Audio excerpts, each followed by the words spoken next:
7:29 in Trinidad and Tobago. The sister isle of Tobago recorded 31 new cases of COVID-19 and one additional death, according to yesterday's update. As the numbers continue to trend downwards, though, are there concerns that Tobagonians may drop their guard? And has there been an increase in the vaccination drive? Well, to get a perspective, we're joined now by Health Secretary of the Tobago House of Assembly, Dr. Faith B. Israel. Dr. B. Israel, thanks very much for taking the time to join us this morning. Thank you for having me, 𝐓𝐨𝐲. It's a pleasure being here this morning. Put those numbers into context for us, because I always look at these numbers and I tell myself, you know, Tobago is about 1/20th of the population of Trinidad and Tobago. But you look at the deaths, which is 245, which means that the number of fatalities in Tobago are disproportionately high. Yes, and we've been saying this since the beginning, well, at least since the middle, closer to the end of last year. I have actually been one of the people saying that very often. Now, the good thing is that the deaths have decreased significantly since January. So those numbers were predominantly from October, November, December 2021. So we are thankful that the deaths are reducing.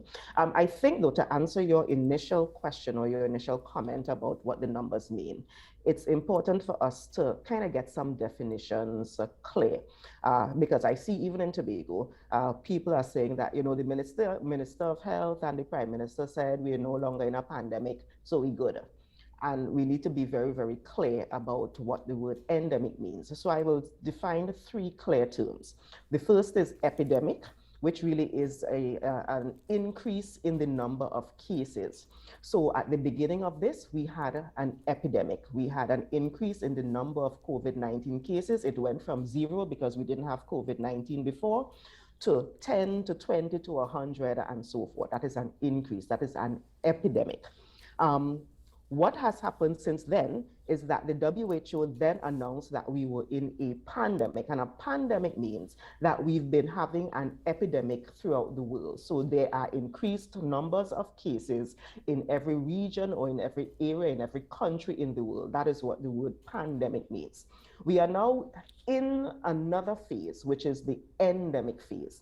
An endemic really means a sustained but relatively high number of cases. It doesn't mean we don't have cases. It doesn't mean we don't have a lot of cases. It actually means we have a sustained high number of cases. And that is what is happening now.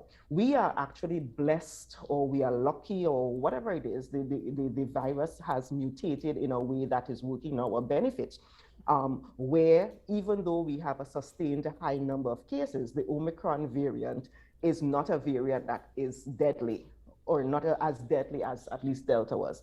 And in many instances, the infection that people feel, the illness that people feel, is relatively mild. So even though the numbers may not be in the hundreds, for example, in Tobago, there was a point where we got up to 50-something, 60 per day.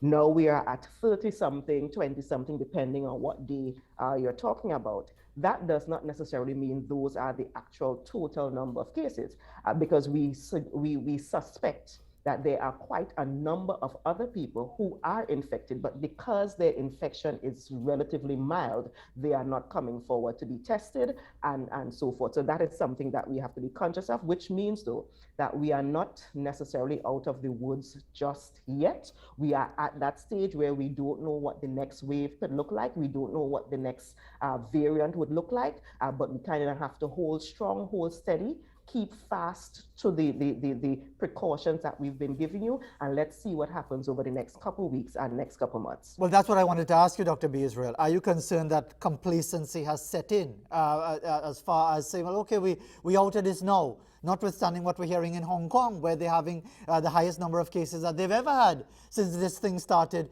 towards the end of 2019 into 2020. Are you concerned about the levels of vaccination, or people wanting to be vaccinated or get boosters in Tobago?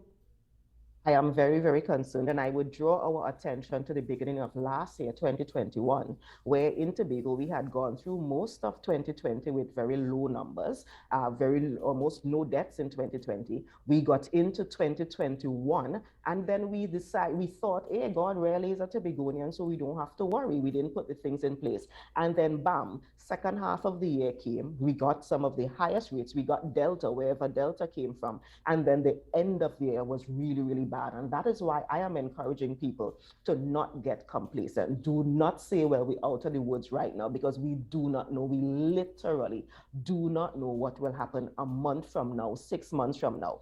This is a perfect opportunity, though, for us to ensure that we boost up, for us to ensure that we put the systems in place within the healthcare system, for us to ensure that we continue wearing our masks, we continue getting vaccinated, we continue doing all of those things, just in case a month from now there is some next variant that makes Delta look like a little boy. We are going to be prepared for it. So we definitely need to not become complacent at all at this point. And Dr. B. Israel, in the time that we have available then, what is your message to the citizens, especially of Tobago, because that is your area of concern and primary responsibility? What is your message? Because again, as you mentioned, all those images about having to bring in a container to house bodies because of the overwhelming number of fatalities and so on, and the frightening imagery from that seems to have dissipated. But what is your message to those in the Sister Isle especially? That can return. If we're not careful, that image right there can return. And if we are not careful, it could be worse than it was in October, November, December. October, November were our deadliest months. There were days where we had 5, 6 individuals dying. And let us not wait to be surprised by another variant. Let us not wait to be shocked by another variant that could get us there. Let us not be complacent now. Go out and get vaccinated. Continue wearing your mask. Continue washing your hands with soap and water. At least keep the lathering of your hands for at least 20 seconds, because it is the soap that actually causes the protein ring around the virus to break apart. And in essence, the virus dies. So continue doing those things, because that is what is going to protect us from the unknown that we do not know is coming in shortly. And Dr. B. Israel, just on that point, is because, I mean, people have to start living, economy opening up, borders opening up, Tobago very reliant on tourism and so on. Is it inevitable that we will be visited at some point, whether now, whether next week, whether next year, by some variation that could challenge our health system yet again, especially in Tobago? Yes, we could. Now, the thing about this is, we do not know what the variants would look like. This variant, Omicron, it seems to be mild. It seems to be fine. We are not getting very, very sick, even though a lot of people are getting infected. We are not getting very, very sick, but we literally do not know what the next variant would look like. Now, the other thing we need to be conscious of is when you talk to the scientists who are doing the genetic testing and so forth, it seems like this Omicron variant came from another set, another area, another district. So it was not really a descendant of the Delta variant. So we still have to be concerned about what the Delta variant could emerge, what could come out of that. The Omicron came from another line, basically. So we don't know what the next variant that comes out of Delta, what that would look like. And that is what I am most concerned about, that we do not lax, we do not get too complacent, and we do not allow to have a boom and then we realize, oh Lord, we should have done this and should have done that. No, we need to be persistently careful. And Dr. B. Israel, just as a final thought, how would you advise those who say, look, I hear in here, doc, but I'm here tired. I'm fed up having to still lock up in the house. I mean, we have to live, and if the next virus catch me, it catch me. But I'm fed up living this life like a prisoner for 2 years. What would you say to them?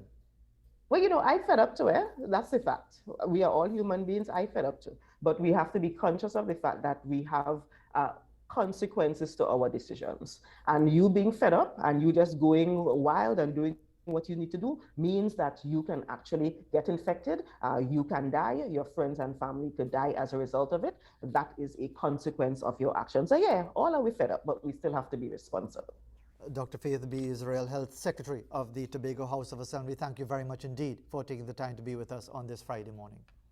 Thank you for having me. Pleasure being here. You're more than welcome. 7:38, approaching 7:39 in Trinidad and Tobago. As we go to the break, here's an image of a flowering astrophytum cactus to take us to the break. Astrophytum, I didn't even know that this is what it was called, but very, very nice flowers indeed as we head to the break.